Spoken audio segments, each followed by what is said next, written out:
The threads begin to tighten. The autumn wind rolled through Monticello College like a whisper of secrets. The leaves had turned to copper and fire, crunching beneath the steps of Emily Carter, a freshman who still believed that bad things only happened to other people. Her dorm smelled of coffee, perfume, and late-night gossip, the soundtrack of innocence before reality sinks its teeth in. Most nights, Emily scrolled through a small indie music forum, a relic from the early 2000s internet, where usernames meant more than faces. One name stood out: Ghostwriter24. He was witty, charming, a little too attentive. "You've got the kind of mind that could write movies," he'd type, maybe horror, maybe romance. When he said he was driving up to her state for a wedding, her friends encouraged her to meet him. They thought it was harmless, a story to tell later. But when his car finally pulled into the visitor's lot, Emily's excitement curdled into dread. He wasn't what she expected: pale, gaunt, too old, too knowing. That night she didn't sleep. And by morning, Ghostwriter24 was gone. But his parting words lingered in her inbox. "We'll meet again, Emily, when the others are ready." 1,000 miles south, Sarah Whitmore stared out over the Atlantic from her father's seaside villa. The waves below crashed in rhythm with her loneliness. Her father had arranged for David, the son of his business partner, to stay and help with the company accounts. When he arrived past midnight, Sarah swore the air itself changed. He was warm, magnetic, and impossibly familiar, like someone she'd known in another life. For 7 days they lived in a dream, until he vanished without goodbye. Then came her father's call. "Sarah, David died a week ago, on his way to you." The line went silent, but outside her window she smelled his cologne drifting through the salt air. She told hers. Within an hour, the comments exploded. "That's him. That's the thief. He stole my packages." Bob froze. Blake was due to visit any minute. When his son arrived with pizza, the air felt wrong. Bob's wind chime, shaped like race cars, tinkled in the still air as Blake set the box down and smiled too wide. "You didn't post anything stupid, did you?" Bob's hands trembled. "They know, Blake. They know what you've done." Something dark flickered behind his son's eyes. That same night, far away, Emily dreamed of a group of strangers standing in a circle by the sea. Sarah, Tom, Maya, and Bob. Faces she'd never seen, but somehow knew. In the dream, David stood behind them all, whispering, "You're connected. The thread runs through you." She woke gasping, her dorm room freezing cold though the heater was on. On her computer screen, a new message blinked. From Ghostwriter24, "It's starting again. The villa is awake." Emily's monitor flickered. For a split second, the reflection in the glass wasn't hers. It was his, grinning, eyes black like the sea at midnight. The unraveling. The following morning, Emily's laptop refused to turn off. Every time she tried, the fan roared to life again, the screen blinking with the same offline message. "Welcome back to the villa." Her roommate thought it was a glitch. Emily wasn't so sure.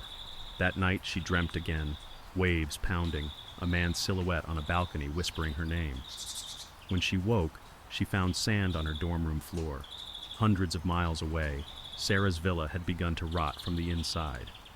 The lights flickered each night at 12:03 a.m., the same time David's car supposedly went off the cliff. She could hear a phone ringing somewhere deep in the walls. She called her father's assistant, desperate for help. The woman hesitated before saying, "Ma'am, that property's been in legal limbo for decades. Your father..." "You never listen, you never leave." One night, Bob saw movement in the backyard, a figure in a gray dress, head bowed, holding something gleaming in her hands, a phone. Its screen glowed with Emily's college photo. When he stepped outside, the wind chime shattered. Emily decided to trace the username Ghostwriter24 through archived servers. What she found made her stomach twist. The original account had been created by David Whitmore, last active in 2003, the same year she was born. She typed a message anyway. "Who are you?" Instant reply. "Someone who never left the villa. But you opened the door again, Emily." The lights flickered. Her dorm walls began to sweat salt water. She called her friend Sarah, the girl from her old dorm group chat who'd moved overseas. No answer. But her voicemail began to play automatically. Not Sarah's voice. David's. "Tell Tom he can't hide. Tell the old man his son is here. Tell the driver to come home." Emily dropped the phone. The sound on the other end turned to waves. In the Highlands, Tom packed his bags and bolted for the train station, but the fog wouldn't lift. Every road sign now pointed to one word: Monticello. He pulled out his phone to call his sister back in Manchester. The lock screen flickered, then displayed a live stream notification.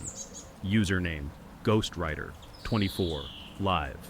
The thumbnail froze his blood. It was a dim dorm room, familiar, the same layout as Emily's. Meanwhile, Sarah's father finally reached her through an old landline. His voice was weak. "Sweetheart, you need to leave that villa. It was condemned years ago. Everyone who stays there, they don't come back." Sarah wept. "Dad, I'm not alone. David's here." A pause. Then a voice answered. Not her father's, not David's, something layered with dozens of tones. "No, Sarah, we all are." The windows shattered. The ocean howled as the tide surged up the cliffs. Sweet, young, thin, in the uniform of a life lived on tips and deadlines. "Emily?" Sarah asked. The girl flinched. "Do I know you?" "We've spoken," Sarah said, unsure if that was true in any earthly way. "Where's your friend?" Emily stared past her into the dark house. "He's here. He said we'd meet when the others were ready." The taxi peeled away, leaving the four of them staring at the villa's mouth. A door swollen with rot, painted the color of seaweed. The bell pull by the frame was an old braided wire. It hummed beneath the surf like a living thing, lightning flash. Footsteps on stone. A final figure came up the path, shoulders hunched in a wet coat, suitcase bumping each stair. Tom, the inn waiter, eyes wild with miles of fog behind them. "I followed a sound," he said breathlessly. "Not the sea. Pipes. Like they were in the earth itself, and the earth was hollow. The old woman at the inn told me to finish the errand and be done with it." He looked at the villa as if seeing an enemy he'd been promised at birth. "This is the errand." The five stood, strangers and not, as the storm arranged itself around the house like a jury. Inside, the power was dead. The air moved in slow lungs. Floorboards groaned like shifted teeth. When Sarah pushed the door, it opened without protest. Too ready, like a smile. Salt streaked the walls where paint had once been. A chandelier nested with dead insects creaked overhead. Somewhere deeper, a phone rang, impossibly old and insistently modern at once, the tone both bell and digital ping. Emily's screen lit by itself. "Welcome back to the villa. User. Ghostwriter. Live." She turned it to the others. The stream was of this entry hall from a camera angle none of them could place, as if the house itself were filming. Maya whispered, "We can leave. We can turn around and..." The live chat scrolled on Emily's screen without viewers. Why? Maya's eyes brimmed. "What do you want?" "To be finished," the voice said simply. "To be told all the way to the end." Thunder rolled through the house. The books trembled. Down the far wall, a waist-high door shuddered open. A service hatch, rusted hinges screaming. Cold air poured out, sharply marine. Inside was a narrow tunnel of stone leading seaward. It wasn't possible. The cliff face should have been solid. The five looked at one another. Something like a decision formed among strangers who had already been introduced by their fear. Bob stepped first. The passage sloped until their shoes were ankle-deep in tide, and their breath ghosted in front of them. At the tunnel's end, a cavern opened to the night. The underside of the cliff hollowed into a ribbed chamber, where waves struck like heartbeats. In the center hung a carousel of glass. Dozens of wind chimes, bottles, ornaments, keys. Every one of them chiming in different languages, different years. And threaded through the center, a wire braided from unrelated things. Fishing line, violin string, phone cord, hair. Embedded in the rock around the carousel were artifacts. A dented hubcap, a motel key, a Scottish prayer card, a pizza joint punch card, a dorm lanyard. Emily touched the lanyard. The carousel stilled, strings taut. The voice came from everywhere now. Not the phone, not the tunnel, but the vibration of the house's own bones. "Tell the truth aloud," it said. "Finish the errand." Sarah closed her eyes. "David died," she said, voice breaking. "He didn't come back. Something wearing him did. And I kept the door open because it hurt less than closing it." Tom bowed his head. "I wanted a story to exist more than I wanted the person to be okay." Maya's jaw clenched. "I walked in when I knew better. You don't get to make me the next chapter for that." Bob's hands trembled, palms open to the sea. "My bowl.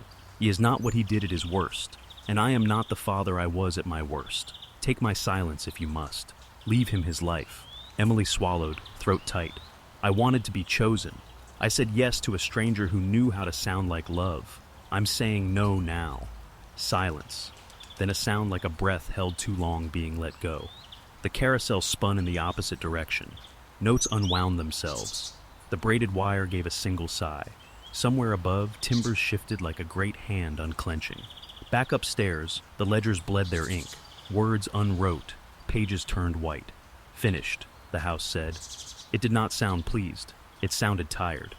The storm slackened to rain. The hall brightened with a gray that meant morning was willing to consider them.